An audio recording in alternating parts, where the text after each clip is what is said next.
నుంచి బాలిక గర్భం ధరించినట్లు నిర్ధారించారు. తల్లిదండ్రులు నిలదీయడంతో తాను గర్భం దాల్చడానికి కారణం రఘునాథ శర్మ అని చెప్పింది. దీంతో తల్లిదండ్రులు వెంటనే ఆర్పేట పోలీసు.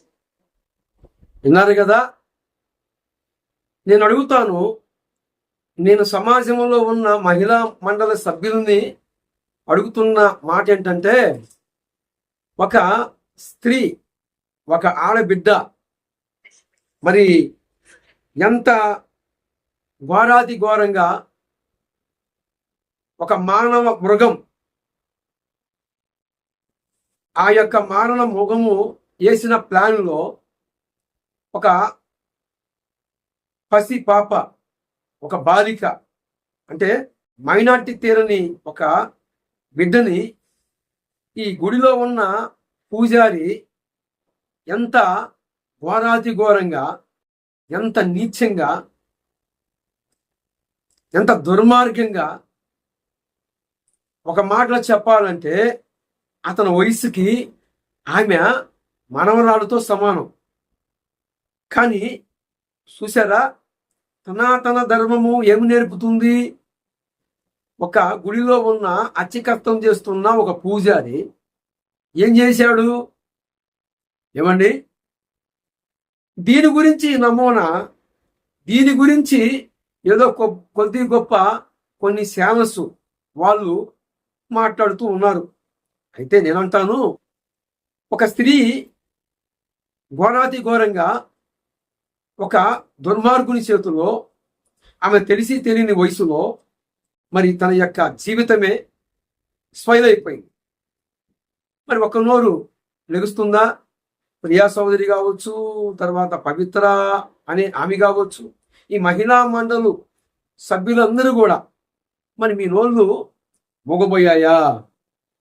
అచ్చికత్తం చేస్తున్న బ్రాహ్మడు అని మూగబోయాగా? తమ్ముడు తనాడు అయినా ధర్మం చెప్పాలి. పాలకొవ్వ ఆ యొక్క తినే పదార్థం దగ్గర ఎంత భయంకరంగా ఆ వ్యక్తిని రకరకాలుగా మాట్లాడారు కదా. ఇక్కడ ఒక స్త్రీ జీవితాన్ని ఆ దుర్మార్గుడు, అనీసుడు, త్రాష్టుడు, దౌర్భాగ్యుడు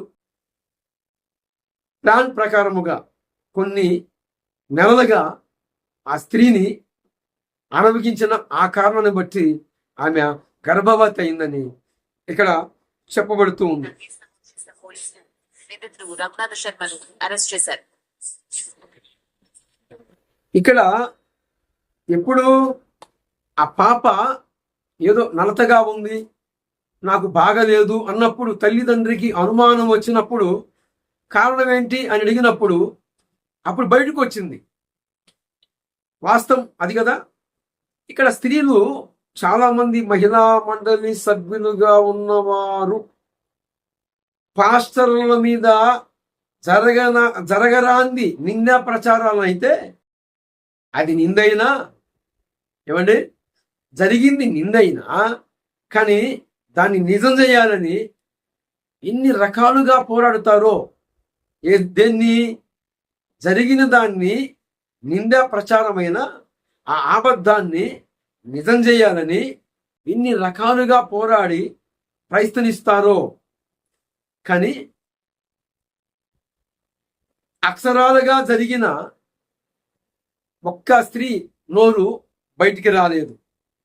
మహిళా మండలి సభ్యులు మేము మరి మా యొక్క సాంప్రదాయము మంట కలిసిపోతుంది, తన ధర్మము మంట కలిపిపోతుంది అని నోటికొచ్చినట్లుగా ప్రలాభాలు పాకటం కాదు. కానీ ఇక్కడ ఒక స్త్రీ, ఒక పాప, ఒక మానవ మృగానికి తన జీవితాన్ని, ఆ మృగము ఆమెని ఒక ప్లాన్ ప్రకారముగా కొన్ని నెలలుగా ఆమెని తనకి ఇష్టం వచ్చినట్లుగా, నేను చెప్పాలంటేనే చాలా బాధాకరంగా ఉంది. నేనంటాను, మరి మహిళా మండలి గొంతులు వినపడతలేదు కదా.